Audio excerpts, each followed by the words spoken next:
حنفي هتنزل المرة دي. هي دي مقولتها الشهيرة في فيلم ابن حميدو مع الفنان الكبير عبد الفتاح القصري. الأم المصرية الجميلة والحما القاسية اللي هي دمها خفيف لدرجة الفنانة الكبيرة مريم منيب غارت منها إن إزاي قدرت حد تيجي تنافسها إنها تقوم بدور الحما وبدم خفيف بنفس نمط وطابع مريم منيب، لدرجة إنها حست بالغيرة. فنانتنا النهاردة قامت بأدوار ثانوية وجوزها اكتئب بسببها، وسبب اكتئابه ايه وهنقول لكم. وهي اتحملت المسؤولية من هي عندها 13 سنة عشان بسبب وفاة والدها كان بيشتغل نجار وتوفى. لما توفى اتحملت المسؤولية مع والدتها وخرجت تدور على شغل واشتغلت في محل مانيفاتورة. وبعد كده يعني ساعدت مامتها، كانت مامتها بتشتغل خياطة فكانت بتساعدها في شغل الخياطة وعشان تساعد مع اخواتها رجوات وحسنات. وممثلتنا النهاردة كان اول ما اشتغلت كمونولوجيست. ايه حكايتها؟ تعالوا نشوفوا. السلام عليكم ورحمة الله وبركاته حبايبي وعيلتي وناسي، عاملين ايه؟ اخباركم ايه؟ يا رب دايما تكونوا بخير وبصحة جيدة وبأسعد حال.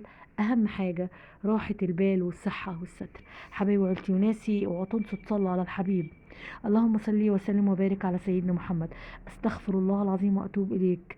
جددوا ايمانكم بشهادة ان لا اله الا الله سيدنا محمد رسول الله. اذكروا الله الا بذكر الله تطمئن القلوب. اللهم ارحم اختي واخي وارحم ابي وامي وارحم جميع امواتنا المسلمين والمسلمات المؤمنين والمؤمنات. اللهم امين يا رب العالمين. لا تنسوا قراءة سورة الفاتحة والدعاء لهم. اللهم اشفي كل مريض شفاء لا يغادر سقما أبدا. اللهم يا مغير الحال والأحوال غير حالنا إلى أحسن حال.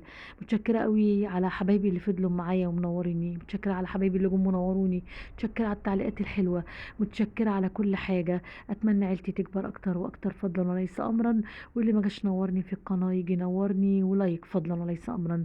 شخصيتنا النهاردة هنتكلم عنها الأم سعاد أحمد. وفعلا هي كانت أم وهي عندها 13 سنة مع والدتها وتحملت مناصفة مع والدتها. سعاد أحمد من مواليد 28/3/1907 الدرب الأصفر محافظة القاهرة، وماتت في 2 أغسطس 1962 عن عمر يناهز 55 سنة.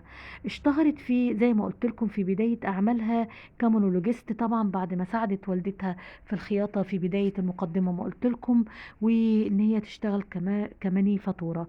اشتغلت مونولوجيست في شارع عماد الدين وهي ممثلة مصرية واعجب بيها جدا المخرج توجو مزراحي، واول ما خدها فعلا اشركها في فيلم العز بهدلة سنة 1937. وبعد كده اشتغلت مع الفنان الكبير علي الكسار في فيلم ألف ليلة وليلة. اتوالت أعمالها كان ليها حوالي أكتر من 51 فيلم، وكانت الفنانة الكبيرة نعيمة عاكف بتحبها جدا وليها علاقة صداقة بيها، وقامت معاها في أفلام العيش والملح ولهاليبو وبلدي وخفة وأحبك يا حسن.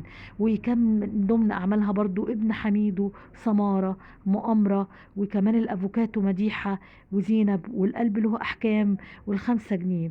وكان مشوارها الفني حوالي 28 سنة رغم انها ماتت صغيرة. وعايزة اقول لكم ان كانت بتربطها برضو بالفنان الكبير اسماعيل ياسين صداقة وعلاقة قوية جدا، لدرجة قال وطلع في وقال عنها ان كانت بتقول افيهات وكانت صاحبة موقف. يعني ايه صاحبة موقف؟ يعني الموقف اللي بيحدث مش مكتوب في سيناريو الفيلم لكن كانت بتطلعه كده من عندها، طابع كده كده تلقائية من عندها. وكان المخرج فطين عبد الوهاب كان بيحب جدا كده يقول لها براحتك، اتكلمي على راحتك، انا مديكي كل الصلاحيات ان انتي تتكلمي لان انا واثق في اللي انتي بتعمليه، وده بيساعد في نجاح الفيلم. وده اللي قاله الفنان الكبير اسماعيل ياسين. يعني كوميديانة كده غير متصنعة، بتطلع كده حاجة من القلب، نابعة من القلب كده من غير أي تزييف ولا تزيين، طبيعية كده، كانت فعلا بتخطف العقل والقلب وبتلفت الأنظار.